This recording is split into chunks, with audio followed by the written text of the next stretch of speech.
Last night was a little crazy. My worst opponent has arrived, an artillery spammer. He's just shooting back and forth. He's broken his groups into smaller groups, spamming me, shooting me back, spamming me, shooting me back. I hate this kind of player. They should have fixed artillery by now. The easy fix is you can only move or reload. Instead of moving while reloading, it's the dumbest thing. Because then someone will just stay up every night for every hour, and they'll just keep shooting you all night. It's a lot. It's a lot to deal with. I don't have the time to be dealing with these kind of people. But here I am at 5 a.m. Here I split my group in two. This is just to speed up this fight, to move in my reinforcements to help the main line. Good, I got some artillery, 6 of them. It just sucks because, if I woke up at like 2 a.m., I would have killed more. But what are you going to do? This round of fighting is going to take probably 2 more rounds. But yeah, it'd be great if Vitro would just fix this already, because this is just dumb.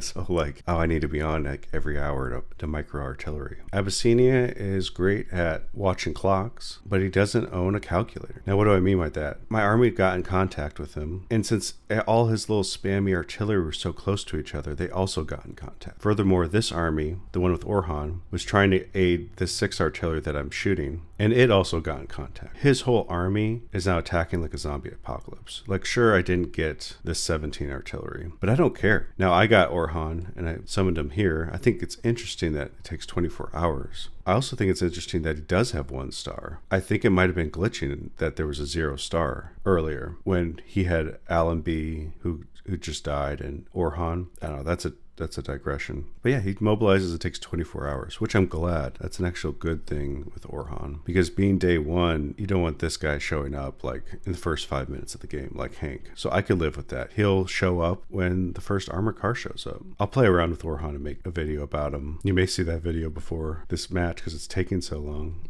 Hejaz is moving up to the north. I'm not too worried about Hejaz.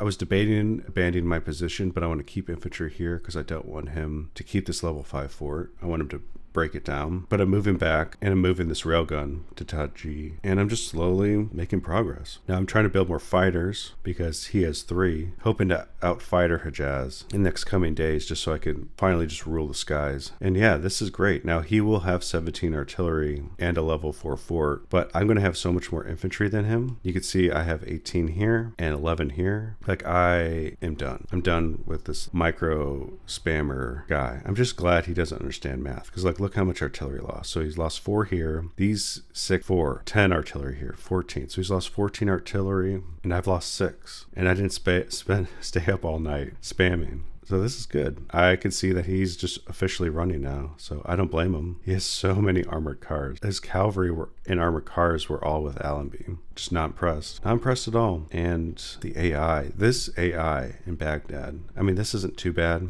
I'm moving troops to stop it. It's really hard to fight 2 human players and this massive AI, but I think I found a good strategy. Even with this railgun, he'll be here in Taji, and he can hit the suburbs. And these are the last 2 suburbs that aren't touching Hejaz or Abyssinia in the south, which was the plan. The plan was to take these suburbs because I want the resources, then take the capital, and then I could finish up the rest. But I've been doing a good job of draining his troops. Most troop movements have been just a few infantry here and there.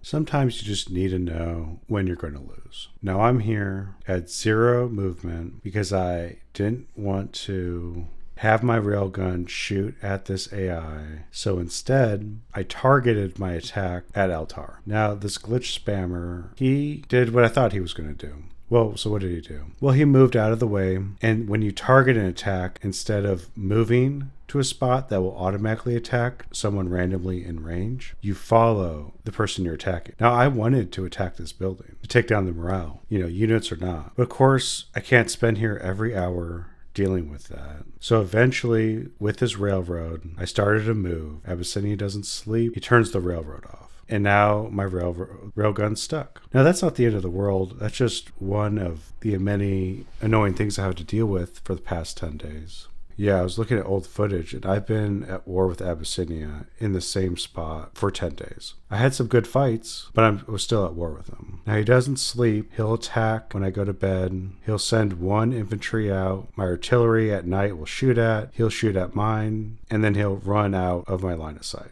And, that's fine. It's not fine, but, that's fine. His alliances are just so many. Making deals with the Jazz to transfer territories to block the AI robots so they'll be stuck in place. And everything is just, I have to be here every hour to deal with something dumb. It's just kind of hitting a nerve again. It's fine to lose. I don't actually need to win. I could still take Baghdad. It's day 45, and I've been here for 10 days, and this is what needs to happen. I have 60 provinces. Abyssinia has 72. Hejaz has 49. And the Netherlands has 28. The Netherlands is just suffering by himself. But I can't beat these two current. I lost my army to Baghdad. I learned a lot. I think this is a great map. But I'm not a hero. I'm a squid. And I have to realize that I don't make great gains in 10 days with someone attacking me every hour, spamming their artillery, which, side note, Bytro, if you're listening, there's a really easy way to get rid of this artillery spam. Now, what is it? See the timer? 49 minutes? When you start moving, you don't get to reload while you're moving. So you can't reload while moving. That's all you have to do to stop these spammers. Now the spamming's not too bad when it's just one person, but I had to deal with Hejaz, Spain, Mexico. I learned a lot from this map, and I think I could do it again easier. 10 days is just too much. I got family stuff to do. I got work stuff to do. Every hour, Abyssinia is not sleeping. And it's just too much. There's just a time where the cards aren't on your side. Things I could have done to change the situation, but you need to know when to quit. Now, this isn't the end, but it's the end of this match. I'm not going to actually use these units. I'm actually quitting this match. Now, what I really was hoping and what I was thinking was going to happen is, there's only one winner, right? So what I was hoping is Abyssinia and Jazz are vying for the number one position. They're like frenemies. They don't split their territories like this. They have their own section, like here, and they're like, we're going to mess you up, but we're also worried and going to take you out too if you start getting on top. I thought it would be really interesting if people could vie for the number one position. The fact that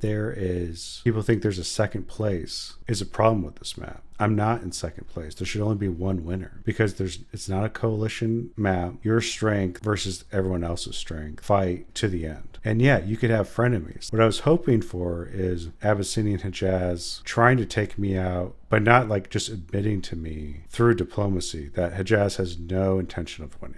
Hejaz is like, oh no, we're talking through Discord. I'm just going to help Abyssinia out because he's teaching me how to play the game. And it's what it is. I lost, but my pride says I could still be either of them one-on-one.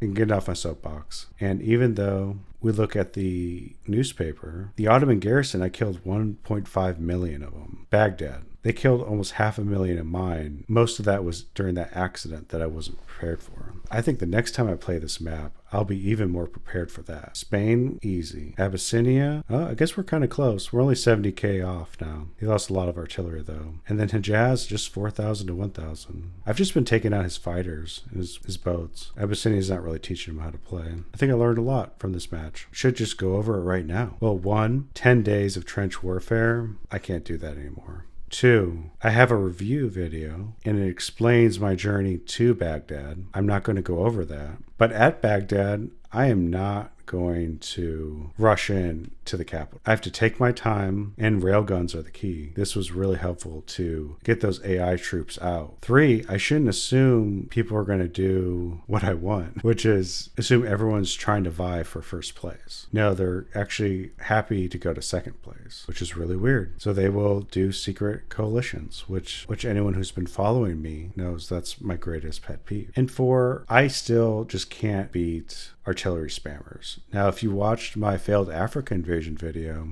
you'll see another one like that. But that's just one of the many things I want fixed with this game. I think they've made improvements, and now I'm definitely getting off my soapbox. I will do this map again. I think this was great, and I'll talk to you Squid Bois later.